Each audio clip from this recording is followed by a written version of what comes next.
ไฟได้ไงที่มันนิ่งแน่หาก็ได้3 ตัวโอเคสบายดีทุกคนเมื่อนี้พาทุกคนมาถงมาทามทุกคนมาเบิ่งสะเพราะว่าเพิ่นเฮ็ดทางลงไปผ่านสะอันของหมิวทุกคนก็เลยมาเบิ่งแล้วก็มาหอนเอาฟืนแล้วก็เอาไม้ลงสะเนี่ยทุกคนแต่ว่ามื้อนี้สิพาทุกคนไปเอานกทุกคนขอไปกับนายพานทุกคนเพราะว่าเพิ่นลงไปแล้วเพิ่นลงไปทางนี้แหละทุกคนลงไปเลาะสะหมิวนี่แหละหมิวสิพาไปเบิ่งไปกันเลย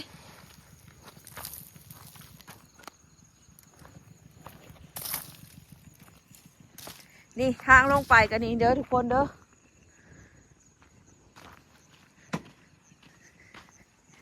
เป็นขี่รถลงไปแล้วทุกคน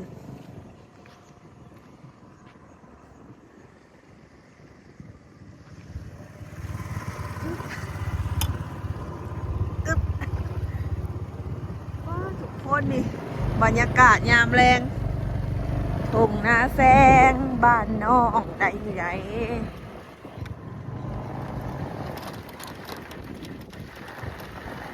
ทางเส้นนี้เพิ่นหากระเห็ดใหม่เด้อทุกคนหากันแล้ววัง2-3 อาทิตย์หลังนะทุกคนได้เก่ากับบ่มีแต่ทางพูนไปทางพูนแหละไปทางคนบางเทื่อมือเพิ่นได้เพิ่นก็เอาไปสู่กินเด้อทุกคนมื้อนี้ลงมาก็เลยเห็นเพิ่นมาเอากันเลยมาดักบ่แม่นมาเอาดอกคุณมาดักจักสิถือบ่ถือกับบ่ฮู้หาเราลงไปได้ไสซะเสียโหลดเราเขาจะลงหาดโยเอ้ยโอ้ยจักแม่นกูเลยครับโหลดเนาะโอ้ยบ่อยากมั่นใจปานใดเด้ใส่ว่าโหลดเราจอดในใส่ว่าแน่มากคือว่าเห็นอยู่ใกล้ๆทุกคนมันมาฮอดแล้วคือว่าไกล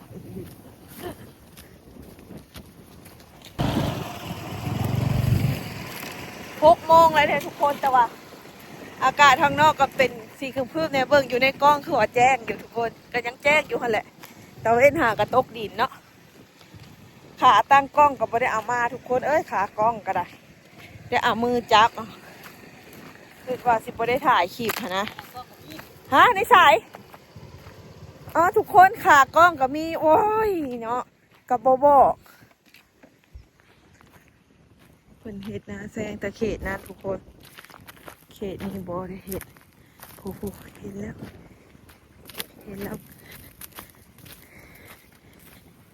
กลางอันนี้แหละป้าลมทุกคนลมแห้ง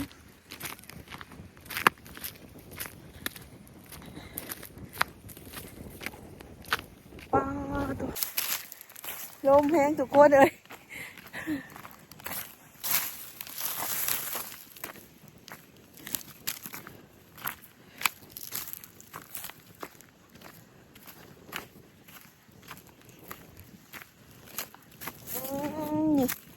เห็นหูเขาจะมาเอากระปูอยู่ทุกคน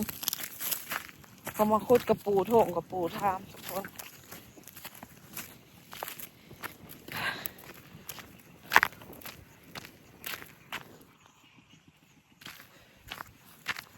ุกคนฮอดบอลรถจอดแล้วทุกคนนี่แหละรถอันนายพานเฮาก็ได้แต่ว่าเขาบ่เห็นแล้ววะเราไปกลางทางไหนวะแค่สีห้องกับบ่ได้ทุกคนเอ้ยสีห้อยเวลานกลงเลยบรรยากาศอยู่ทุ่งหญ้ามื้อแลงทุกคนไปทางใดแล้ววะเมื่อกี้นี่คือ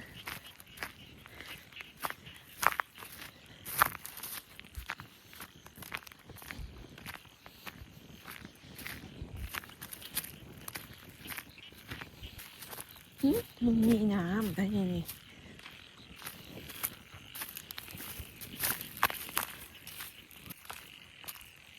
เห็นแล้วทุกคน มีสัญญาณตอบรับแล้วมาทาดักนำกันเลยทุกคนเลย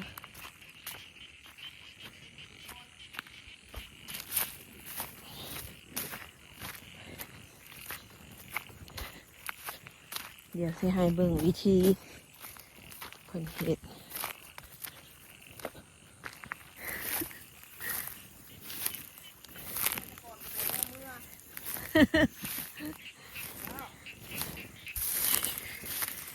มีทุกคนอุปกรณ์ลุงทูเป็นมาดัดเอาหกนี่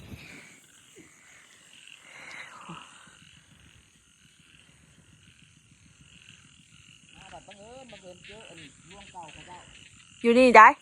แม่ไม่ได้รักเอามาตวมรักเก่าเขาเจ้าเลย เออ ขอลองซะก่อนแหละเขาเจ้ามากับบุ้งเหมือนกันที่ว่า โอ้ยมันขำแล้วเขาเจ้าบ่มาดอก คิดว่าในนั่นเลยนี่จ้ะ เห็นแต่รถตอนเช้าลงมาเห็นรถคันหนึ่งผู้เขาเจ้าลงไปผู้ หมอ รถจักรลงไปทั้งรูปพุ่นแหละ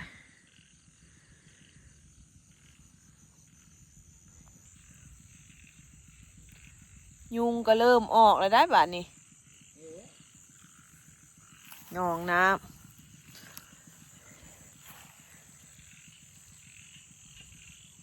บรรยากาศทุกคน เดี๋ยวลุงครูเพิ่นกำลังหาซักลักอันนี้อยู่ทุกคน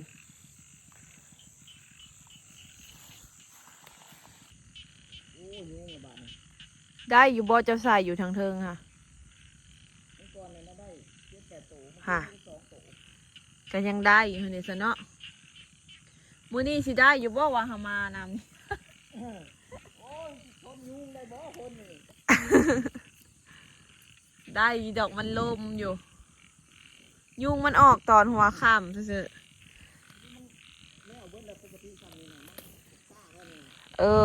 อ ยอดโมงมันแหละเข้าซุ่มได้แล้วโมงนี่แหละ เออ นี่ซุ่มก็จักอยู่ใส่ พี่ โมหูมันหยังก็อยู่ใส่อยู่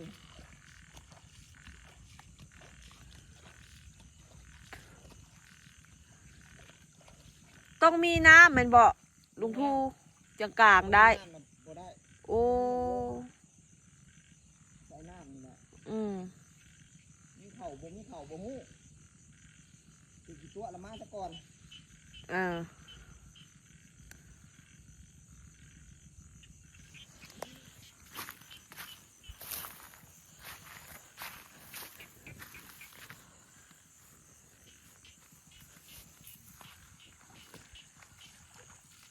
เฮ็ดหยังสันในบ่อนอันเถียงปูซีดน่ะ โอ้อันนั้นก็แม่น เออ มาพอดีเจออันรักเก่าเขาเจ้าก็เลยขอสวมซะก่อนแหละ ขอสวมรอยไปก่อนเนาะ ทุกเชิญ เอามาอยู่บ่เสือหอหนานะยุ่งหลายเถอะนะของค่อยเถอะนะโอ้โห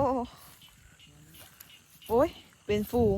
ยุ่งนะ อืม โยมันกับประตูไม่ตู้มันหมดแล้วนกนะ จักหน่อยนี่แหละ บุกเกิน30 นาทีแต่มันเห็นบ่ทันมันมีหม่องลี่หม่องลบอยู่นี่นะ มาเห็ดซอยแล้วเหรอไหม บ่ต้อง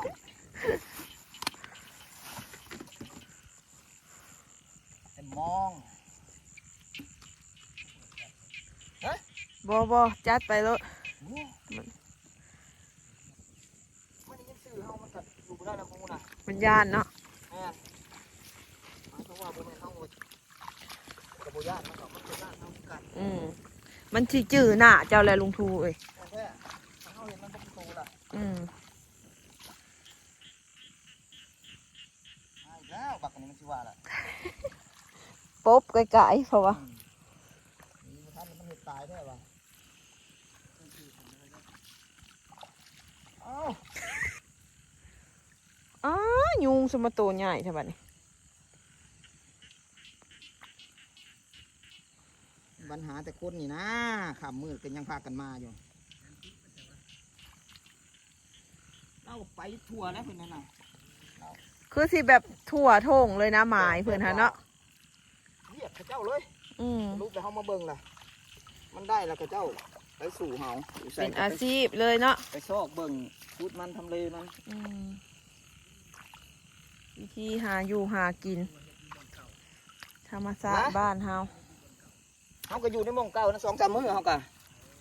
หากับไปกู้มองวังแรงว่าจะมา เขา ใส่ มา อยู่ คู่มือแม่นบ่ ว่าจะมาใส่อยู่หน้าจิ้งมือฮะมาแล้วมันน้ำแห้ง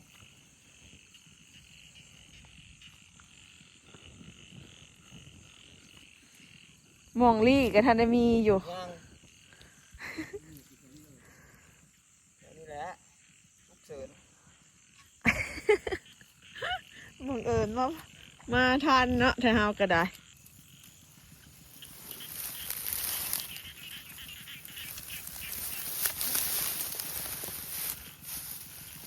ป้าทุกคนยุ่งหลายบนเด็ใส่เสื้อห่อหน้าไว้ ตอนนี้เพิ่นกำลังเอาอันมองขึ้นทุกคนในการที่เอานกนะเพิ่นกลางมองใส่มองทุกคนใส่มองอยู่ในน้ำนี่แหละ ตอนนี้ใกล้สิฮอดเวลานกลงแล้วทุกคนจะเพิ่นว่าบ่ต้องเสียงดังแล้วกับบ่ให้มีแสงไฟเดียวเพิ่นเฮ็ดอุปกรณ์ดักเพิ่นแล้วเฮาจังไปหาดีหาซ่อนน้ำเพิ่นนั่นแหละทุกคน ตอนนี้กำลังสิแล้วแล้วมื้อนี้เพิ่นว่ามาค่ำโพด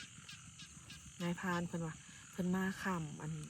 จัดสถานที่กะเกียมบ่อยากทานว่าซั่นเว้าสิค่อยๆได้ยานนกตื่นมาลุ้นนำกันเด้อทุกคน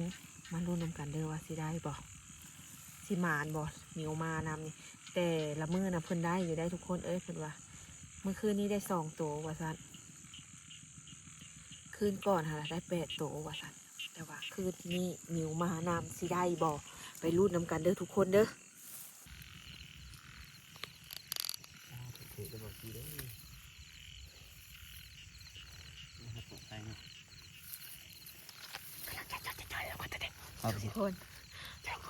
ทุกคนตอนนี้ยังอยู่ในป่าอยู่ทุกคนต้องมาลีอยู่ป่านี่นะบ่ได้อยู่หมองแต่นเรากลางแล้วแหละกำลังเอาศาสตร์มาปูสู่ย่างดูทุกคนอันไหนที่ไหน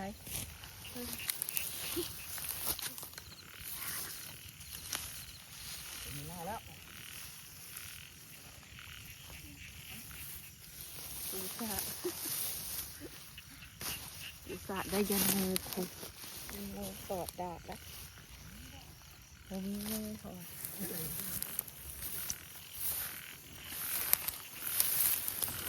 เยี่ยมกำลังเกือบบ่ทัน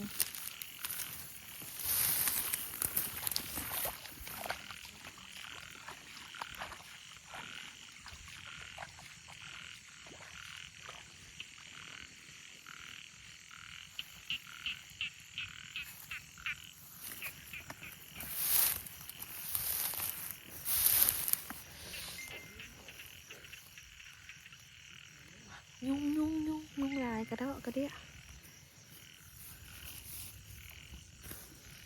ดีอยู่ในป่าทุกคนนี่ป่าหญ้าดอกวะ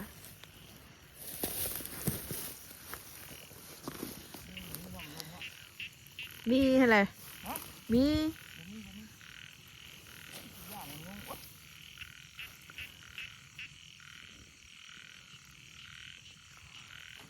นี่ทุกคน เปิดระบบงานเลยเปิดได้เลยได้มั้ยเนาะ เออ เนื้อขาวๆดีวะ เฮ้ยเรามอดโคมจัง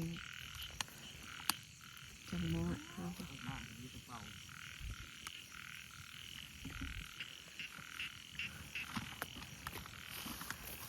คือโปสเกิด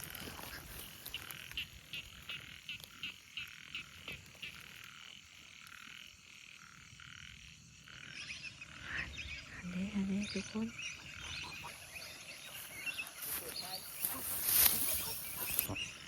ไฟได้ไง